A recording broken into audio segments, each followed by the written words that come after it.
Cela fait maintenant plus d'un an que le Royaume-Uni a choisi de quitter l'Union européenne par voie référendaire, ouvrant la boîte de Pandore à d'éventuels autres départs. Londres semble cependant vouloir prendre son temps pour négocier la meilleure sortie possible, une attitude qui agace du côté des instances bruxelloises. Les négociations sur le Brexit ont repris lundi, soit 1 an et 2 mois après le vote britannique consacrant la volonté des électeurs de se séparer de l'Union européenne. Alors que le Premier ministre Theresa May se disait jadis favorable à un Brexit dur, il est aujourd'hui question d'une sortie en douceur et d'une recherche de compromis. Les priorités demeurent cependant les mêmes pour Theresa May: sortir du marché commun pour contrôler l'immigration en provenance de l'UE et ne plus être sous la tutelle de la Cour de justice de l'Union européenne. Une tutelle qui sera cependant maintenue lors de la période transitoire de sortie de l'Union européenne qui débutera en mars 2019. Et le chemin est encore long pour Londres. En effet, le temps des discours offensifs d'indépendance de la campagne référendaire est aujourd'hui loin et le gouvernement de Theresa May est désormais confronté au réel. Le Royaume-Uni doit faire face à 27 États plutôt hostiles et doit négocier des accords commerciaux avec ces derniers sous peine de se couper d'un marché de plusieurs centaines de millions de consommateurs. Les Britanniques vont donc devoir mettre de l'eau dans leur vin, comme l'ont fait d'autres pays non membres avant eux, notamment la Suisse et la Norvège. Ces pays partenaires admettent en effet un rôle prépondérant de la Cour de justice de l'Union européenne, se soumettent à une partie de la législation communautaire et participent à certaines contributions financières.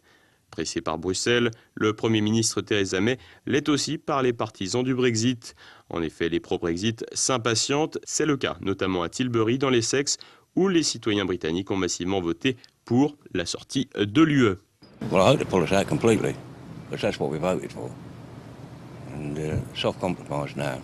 The longer you drag it on, the harder it's going to be to cut the cord. We should be independent and trading with who we want, and with the common market and abroad, and everybody. It's not happening, and I don't think it will for a long time. But it should. Someone should get on it.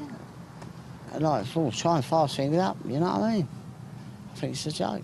Des électeurs impatients qui ont du mal à comprendre les raisons des lenteurs inhérentes à la sortie de l'Union européenne et qu'il faudra ménager dans la perspective des élections futures. Après des élections législatives en demi-teinte où Theresa May avait perdu sa majorité absolue, le Premier ministre est pris entre deux feux.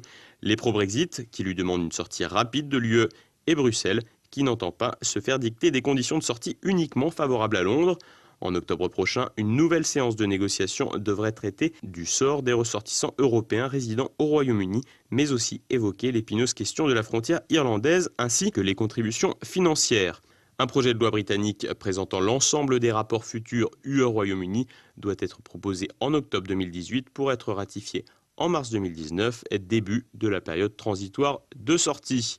Le Royaume-Uni avait mis plus de 10 ans pour entrer dans la communauté économique européenne. Il devra probablement attendre quelques années pour pouvoir sortir de l'Union européenne.